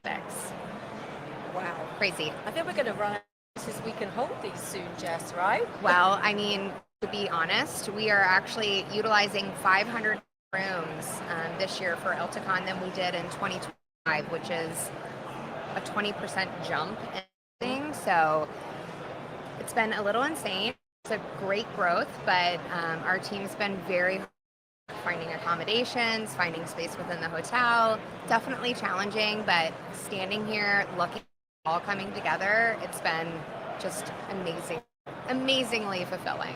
And it must be actually quite emotional all over. It is. Actually, because there's so much hard work to it the whole way through the year. I Yes. mean, you'll start about it probably in a few weeks' time for next year's. We're already thinking about 2027. Yeah. We're looking at, what's worked well, what hasn't worked, especially with tremendous growth in one time. We didn't even know we were prepared for that. So now we get to repeat this event in the same venue. Certainly makes it much better from a logistics standpoint. Yeah. And just grow on it, tweak those little things that we need, and deliver maybe even a ILTACON in 2027. I mean, I have been sitting in here most this week and in here on Monday morning, and I kind of had a little trip down to know where I was going to be sitting. And I couldn't actually believe the state of this room this morning and how quickly it turns into what we see now around us, this unbelievable exhibitors hall with what I loved seeing this week is a lot of new exhibitors, which is phenomenal. People that I've never met before. Absolutely. Lovely going around the whole event, and our exhibitors give us so much, right? Give us so much in terms of everything they're bringing along and all the great stuff that we're doing, but also and the stuff that they get involved with on that side. So, do you want to kind of talk us through, where involvement is within that whole learning side of the piece as well, because that is so huge. And also such a tremendous effort from not only the team within ILTA, but also the teams of volunteers. Well, the volunteers and the business partners alike. So we have our core programming, which is obviously quite robust. We have 8 education stages, affiliate programming from our wonderful affiliate partners. We try to include some really fun installations. This year we've obviously focused a lot on wellness, food moving to fuel not fill. We have our tranquility room, our wellness window, mother's room, prayer room, baths, all kinds of stuff. But when you look at volunteers who put this on, we take the basic logistics, but we have this amazing team of 60 people on the ILTACON committee and works to curate these educational sessions across stages across 4 days. It's a tremendous amount of effort. And then on top of those 8 stages, 4 business partner education stages, which is grown tremendously. Also makes it quite interesting when we have all of these partners hosting their own education. It's remarkable, and the team effort that comes from ILTA staff, ILTA volunteers, ILTA business partners, it all come together in this crazy game of Tetris is it's inspiring. I actually get when I think about it, and we produce this enterprise level convention. 100%. You know what I think? The way you've just said about the chills. Yeah. It really, there is something when you're within this whole event, whether you're in a room, whether you're in an education session, whether you're in mixing in the networking opportunities, magic and the feel of around you is second to none. You know, we are so lucky, I feel, as a community. We get amazing support from all of our membership, and also the amazing support from obviously the staff members as well. You know, I've been volunteering within this organisation, 4 or 5 years? Forever. Right, and I love it, right? You know, I was starting in the UK, now obviously your team are being wonderful with ILTACON Europe, which we'll talk about in a minute. But you know, I've now made firm friends, right? And this, like, it's not just about, you know, so much out of all of this, right? You do, and I always say, so as I'm an event planner by trade. From legal, I don't come from tech, and what I find so amazing about ILTA is it can be quite cold. Tech can be, but then you come to ILTACON and you find this community of individuals, and it's so, and it sounds cheesy, is a family. It's like a family and reunion, and now it's this family of 700 people, and it's so incredible and overwhelming, and it's really fantastic. It really is amazing, and I know that you're going to have a very well-deserved week off next week probably, and rest your feet from all the running around that you and your team are doing this week. So we just briefly mentioned ILTACON Europe, which is something very close to my heart, very, very excited about, and your wonderful Melissa's been with that. Of course. Do you want to tell us a little bit about how that's evolved over the years as well? Gosh. Europe is such an amazing program. It's different than what we do over here in the States for some of our flagships. So focused on the professional development of these individuals. You know, we're flooded constantly with technical content. All of these things, it kind of becomes noise, right? ILTACON Europe, it really delivers this professional development that is fantastic. At A&O, Allen and Overy, Shearman, for a few years now. We've expanded. We're at One Wimpole, which is with the Royal Society of Medicine. Such a cool venue. It's a great venue. I'm so excited. So neat. With expanded capacity, more ballroom. Now we're able to take this amazing professional development content, and now we need to sprinkle in that technical content, sprinkle in that business partner content. Of course, plenty of space for our fantastic business partners, not only educate us, but provide really fantastic experiences. I'm so excited for this change. Registration has been incredible as usual. We are almost full already. For ILTACON Europe, and we're just looking forward to driving that one home and maybe repeating the next year. You know what, I'm really excited about it. You know, it has been a while since we've done a 2-day event now. You know, a slightly staggered start on the Monday and Tuesday this year, so that people are able to travel. We really have worked very hard to some fantastic sessions, as you said. We've got some great business partner panels. We had Nina and Jan chatting with me yesterday, so that was really nice to have us here. Like, love Nina. You know, they are brilliant. They're brilliant too. Love you. I think about ILTACON Europe and what makes it different. We have this amazing ILTACON committee. Obviously, it's a much bigger scale, but what I love about Europe is watching the small committee and co-chairs that work on this and the intentionality behind these sessions and what kind of sessions they're delivering. It is so focused on what does this London European need? Where's the hole? Where can we fill that? It's just really spectacular to be a part also of. asking some difficult vendors, right? You know, our business partners are wonderful. Really excited about some of these sessions that are being curated. You know, a whole one talking about the billable hour and how we see this evolving. You know, we've got 3 great panelists for that. So I'm really, really excited. It's going to be awesome. Also, super excited that our board over this year as well. I know, always fun. It is going to be fantastic. You know, there's a very exciting ILTA staff wedding.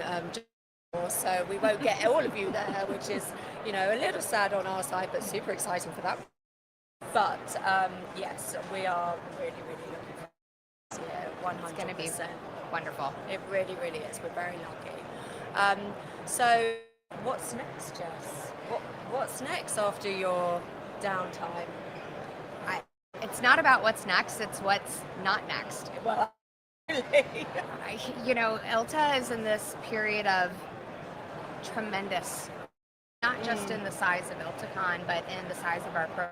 Absolutely. When I started at ILTA full time in 2023, we were 13 events annually, all of them within the United States, except for one, ILTACON Europe, obviously taking place in London.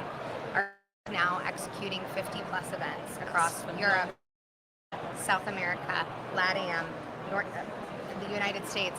It's Australia. Yeah, amazing. Starting to meet even a little further. We'll see. I don't want to spoil anything. We've got partnerships coming in. I know some of them have been announced this week. That's additional events that are coming in. A little crazy for our team. We might be a little scared, but we're excited, and it's crazy. We can't believe it, and we can't believe we have this opportunity to continue delivering these spectaculars to communities that are so far spread. Back in ILTA, we're international, we're bigger than ever, and it's just, again, chills again. So cool. I don't think your team need to be scared.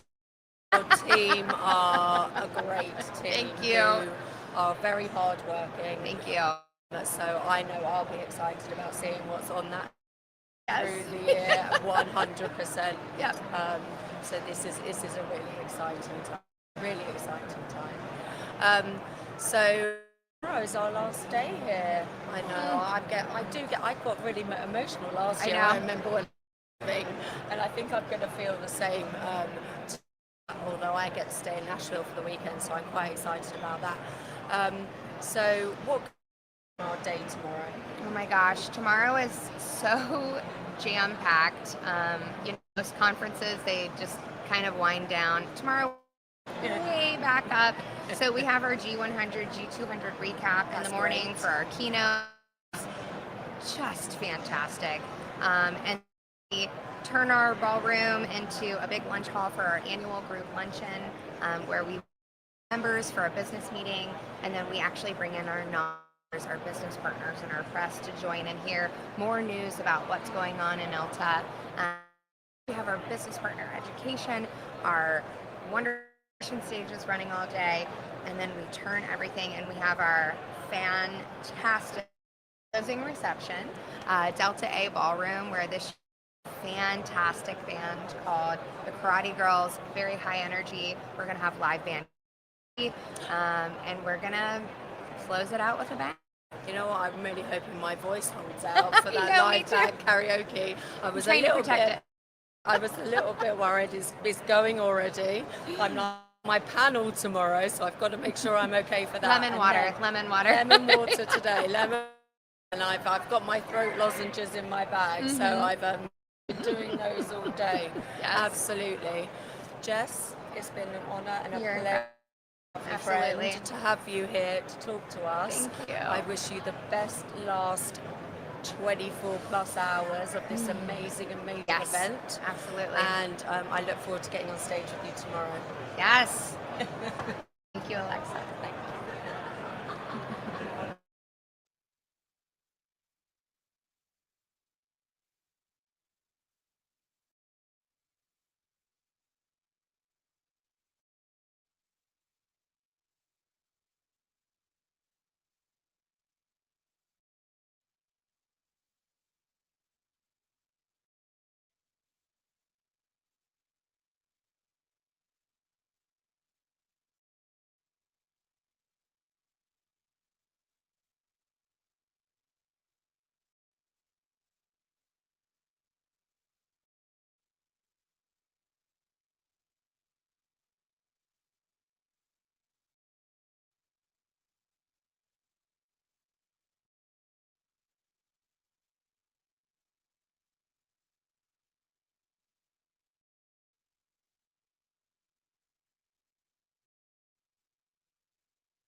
Hi, this is Dawn Hudgens, and I am with. I'm Joy Heath Rush. Hi, everybody. And you are at the episode of Rise and Rush. It's going to be our podcast that we'll be doing. How often do you think we're going to be doing it, Joy? Well, you know what? I think it depends on if you like it. So if you like it, tell us. We'll do a lot more. If you don't, don't tell us, and silence will just tell us that we should do it as often. Silence speaks volumes. Yes, absolutely. Okay, great. So I was talking with one of our people standing over here to the side a little bit ago. They thought it might be a good idea for us to talk about where the name came from, because when I said it, they did not get it right off the bat. Well, I'm one of those people that both my names are funny. Like Joy is funny, Rush is funny. I go out to eat, and the waitress comes and gives us a check and says no rush, and I say we're right here. So Rush is the easy part of it. Right. So the Rise part is my name's Dawn, and the sun rises. The sun, yeah. So it's much better than having the Joy and Dawn. Yeah, because podcast. Again, those of you that are longtime Iltons, remember when Dawn and I did a skit on stage with Dawn dishwashing liquid and Joy dishwashing, and we didn't want to bring those. Yeah. That's it was fun though. It was so fun. That was a great ILTACON. Yes, and that's a great segue. So we're at ILTACON right now. This is ILTACON 2027, live from Nashville, Tennessee, at the Gaylord Opryland Hotel and Resort. Mm-hmm. And Joy, what's your feeling about this particular ILTACON so far? How do you think it's going? What have you been hearing? Well, I think I'm going to rename it ILTACON Deluxe. I think the deluxe edition might not even be big enough. That's the best word I could come up with. Talked a lot about, if you've been following us this week, about record number of member attendees, record number of business partners in a beautifully lit exhibit. I mean, it's gorgeous exhibit hall. A record number of educational sessions, a record number of really cool networking opportunities.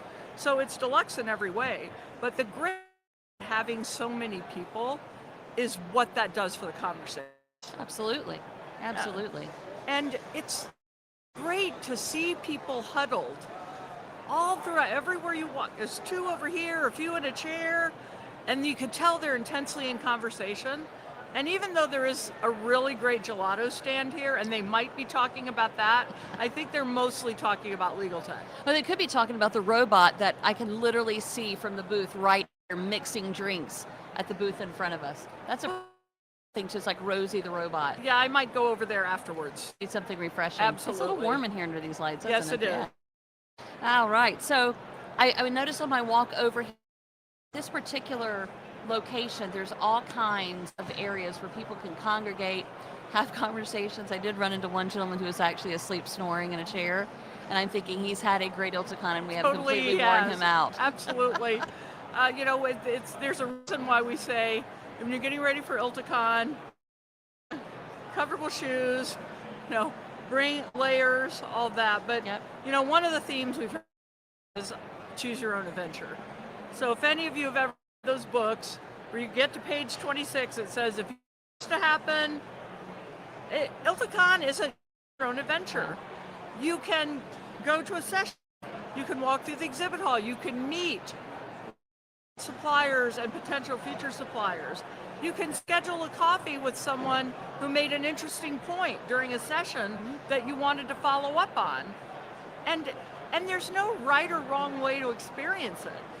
All of those things are part of the ILTACON experience. Yeah. And because it's a 4.5-day conference, choose your own adventure today, and that means you can do something completely different tomorrow.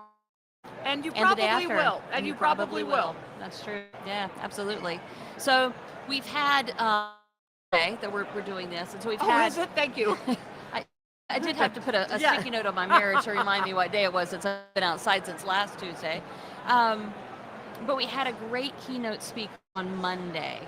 Joy, tell me a little bit about what you thought about our keynote, Jim Abbott, that joined us. Well, one of the perks of my role is I get to hang out backstage and even get to know them a little bit better. I mean, I think some of our attendees were not sure from a professional baseball player. First of all, we have 29 countries represented here. They don't necessarily play baseball in all of those. So it was, what is the story to tell that's so relatable? Is he an A baseball player? Like, are we going to get an avatar of him? Does he have some new electronic bat? Like, what's going to be the tie-in to technology? But that wasn't the point. The tie-in was to resilience, which is a key sort of underlying theme of our conference this year. And what I walked away with, he had some key principles: creativity, accountability. He was showing how he lived his life. And baseball was just the vehicle. Yep. But those things. Yeah. I mean, he was born differently abled, and he would be able to change that, so he leaned into it. Yeah. Figured out how to make it a strength. That applies to all of us. I had people come to me who have never seen a baseball game, probably wouldn't know a baseball if someone beamed them with one, who were moved, sometimes moved to tears by Jim's story. And he was so authentic, so relatable. Okay. So one of the things that I found very interesting is, when you have a keynote like that, there's a lot of things that he can talk about when it comes to connections and creativity and even the authenticity part. But the part that hit me most was the message of hope that he delivered. No question. And we had an Ilton who actually came in, who had written to Jim when he was like 7 or 8 years old. Yeah. And Jim actually took the time to write back a handwritten personal letter to him. And his mom is an Ilton, and she came up and she delivered a couple of photographs of him and a letter that he had written most recently. And I was trying to get Jim ready to go on stage and run through his piece before we got going. We only had a short period of time. And he was not interested in having anything to do with anything other than Jennifer standing there having this conversation. And when he was done, then he was done. And he has that ability to really focus in on you, to make you feel important, because his story, his life has been all about doing the impossible and making sure that those around him rise, and the hope that he gives them. And I thought that what a great message. It was wonderful. What a great message. And in that way, he reminded me, Don and I were together once a very long time ago, and we had a boss who had a unique ability when he spoke to you to feel like you were the only person in the room, and that you had his full attention. And Jim was very much like that. And he was the same person backstage as he was on the stage. Yeah, that's true. That's true. Now, we also had a keynote today. Well, shall we talk about what preceded the keynote? So, it's the 20th anniversary of September 11th, and we know there are probably some people listening who weren't even born then, or watching us that weren't born yet. And people may think it was an American event, and it wasn't. It was a global event. It affected everybody. There were people from all different countries in the towers, in the Pentagon, on the plane that crashed in Pennsylvania. But there were many, many law firms in the World Trade Center. And there was a lot of press coverage about what happened with those law firms on 9/11. So this felt like the right then to recognize that, to honor those individuals, and to hear some very personal stories. I will say there was, but for those of you that are geeky like me and Lord of the Rings fans, you know not all tears are in evil. That was very touching to be able to hear the different stories and the different perspectives of those people who were there living through it. But it was also a story of survival and a story of community.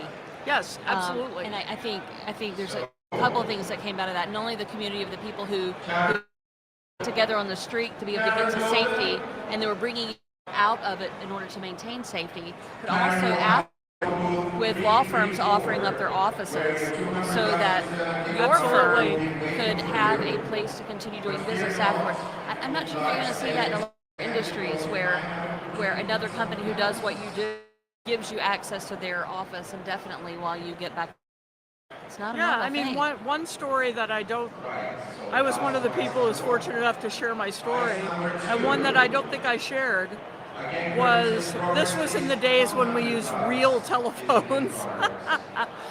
And you needed a telephone switch. And those you could not get at your corner electronics store. So we called our then a provider. They said, look, we've got a couple switches coming off the assembly line. They called their customers who were going to get those switches, and one of them gave up. They had been waiting gave up that switch, and we had it installed so that the people in our temporary space could use the phone, because in 2001, a lot of business was done that way. So that is our broader community. But the other part of our keynote, Dr. Kevin Fong, and I felt like poor have to go on after this 9/11 remembrance.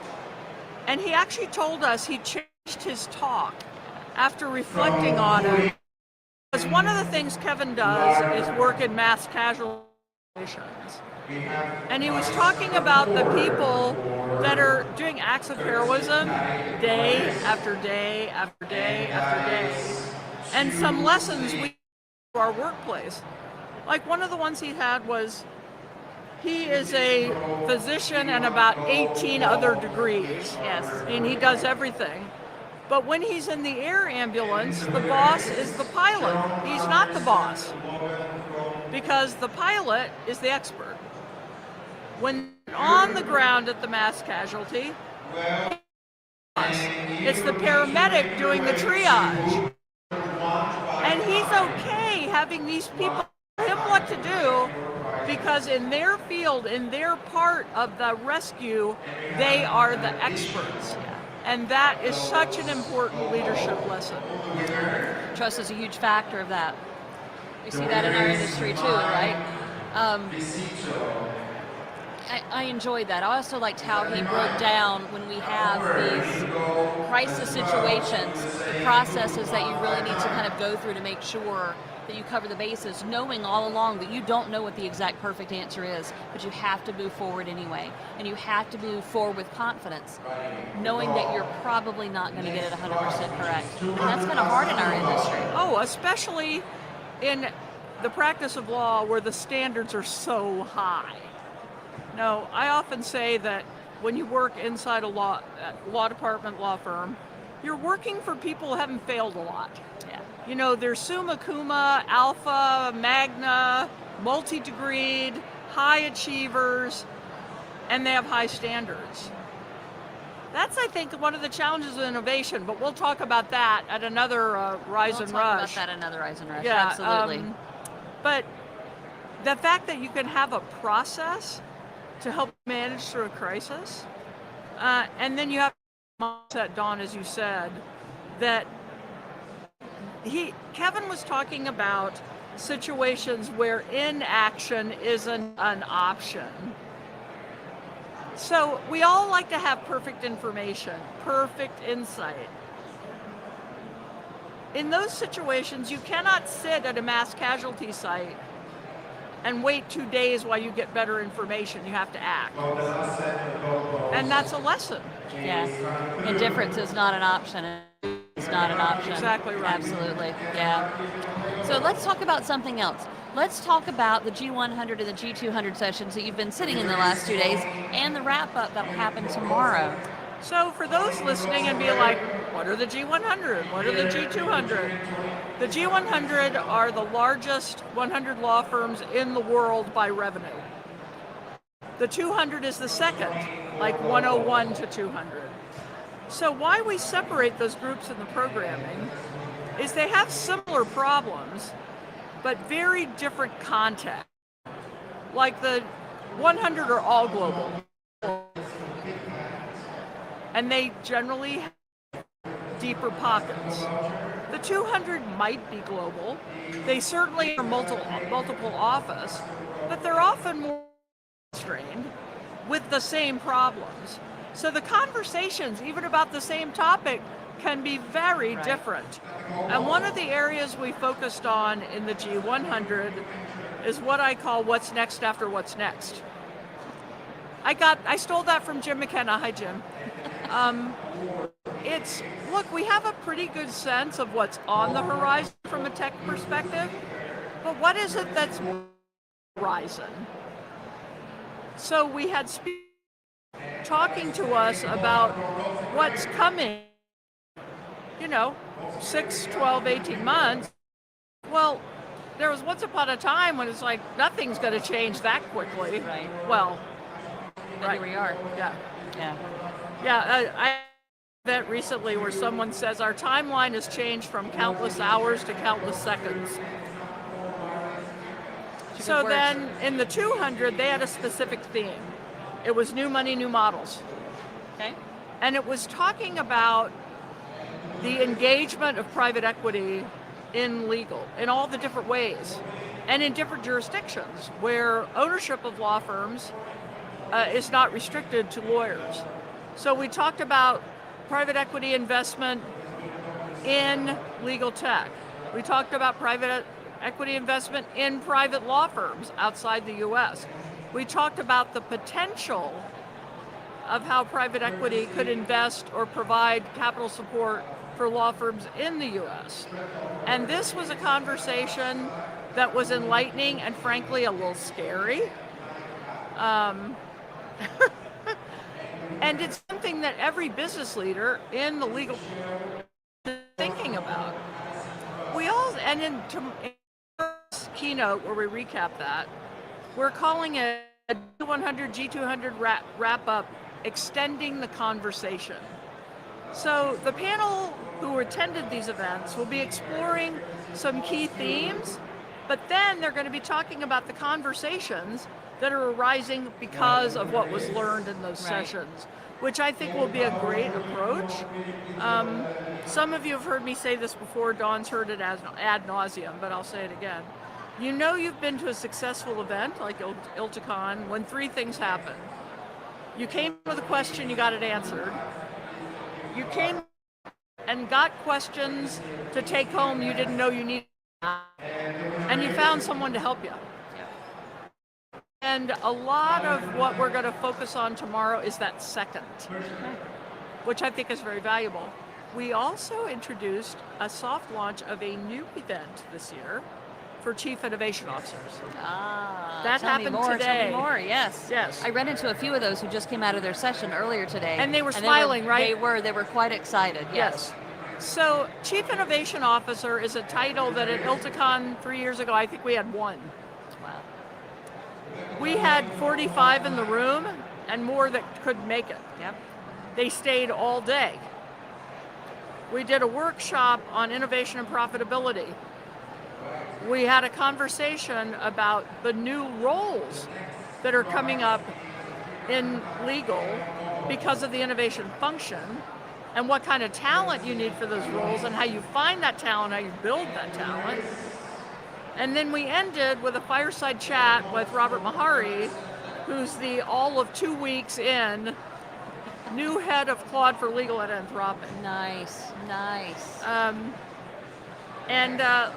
Not too many people left during the day, so I call that a success. Yeah, I wish I had the ability to come in there and listen to what he had to say. That would have been great. You know what? I can put a on you next year. You can come. Okay.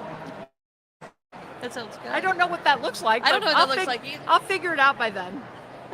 No, but one of the cool insights from that is we had some CIOs in the room too, because they're CIOs who also own innovation.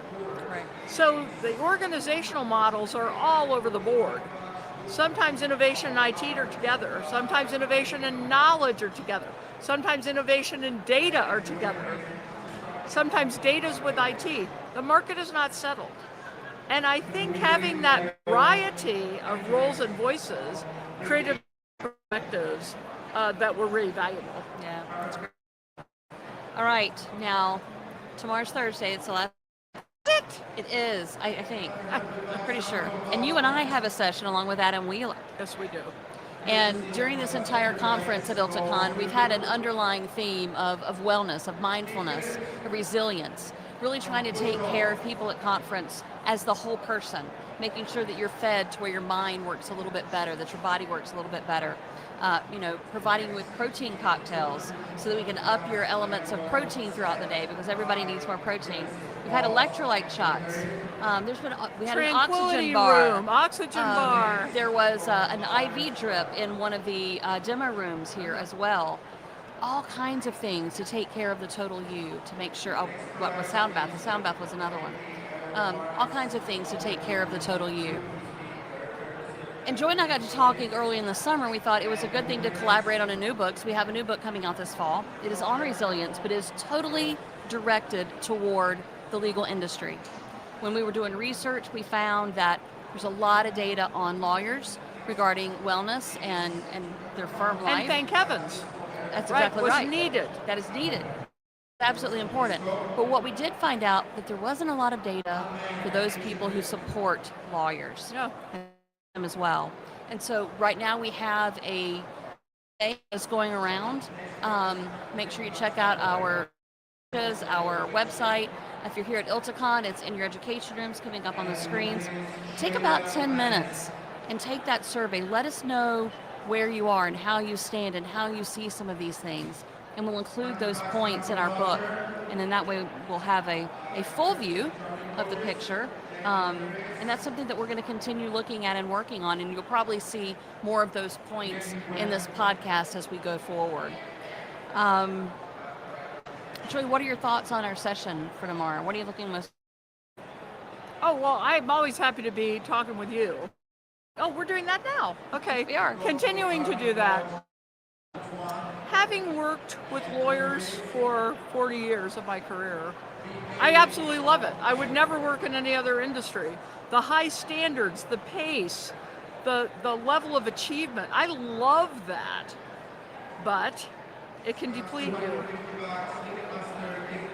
And so I'm looking forward to helping people understand that depletion is normal, that the need to recharge is normal, and that you can only provide great service, great collaboration, if you yourself are at your greatest. That's right. That's right. We'll also be going over some resilience exercises during our session, things that you can literally do while you're in your seat right there, or that you can take with you or practice while you're on the plane. Because when it comes to resilience, it's really about habits, building those good habits to engage in whenever you get into a moment where you really need to draw from your reserve. So we're going to go through a lot of that, and I'm excited to be doing some of that. We're going to talk a little bit of my favorite topic, which is neuroscience and neurobiology and how those neurons in your mind can for the good and help you see the good instead of the stress part. So we're going to go through some of those chemical pieces as well, which is all science, not a bunch of hooey, as someone had said to me earlier. Is that hooey? Like, no, that's not hooey. It's actually real science. And so we'll talk about that. And it should be a really good session. I'm looking forward to getting the data. And I want you to do some research to tell me whether playing Candy Crush is actually facts. And I hope the answer is yes. I actually have data. You're going to like the results. Oops, maybe we won't talk about that. Oh, Troy, this has been wonderful. Oh, it's great I've really fun. enjoyed sitting here with you and chatting. Is there anything else that you want to leave our listeners, since this is our first podcast? Well, obviously this is not our first podcast, no. but it's our first podcast under Rise and Rush. Hopefully bringing you a lot of information and more resilience. The only thing I'll leave you with is, if you listen to this and you like us, let us know. Yeah. And if there are topics you want us to cover, let us know. Because one of the privileges that Dawn and the other members of the ILTA staff have is sit in on literally thousands of conversations with the smartest people in this community. And you can't help but soak up some of their brilliance. But what Dawn and I try to do is mirror back what we hear in all these disparate conversations, so that those conversations don't get lost with the people having them and are magnified and echoed accurately Yes. throughout the community. Yeah, absolutely. Absolutely. There's a lot to unpack. I was looking at the idea board that's out in our registration Love it. area, and there's some really great points here, and a lot of things where people were asking, like, you don't talk enough, and there was one that was some trainers were talking about that. Only ones. There were several others that was out there. So if there are things that you're not hearing enough about, and it's something that you do that you're interested in, let us know. We'll dive deeper. Absolutely. Because our goal is to serve everyone under the ILTA umbrella. Absolutely. Very good. Can't All right. wait till we do this again. I know. I will see you soon. Thank you, my dear. Thank you. Thanks, everyone, for listening.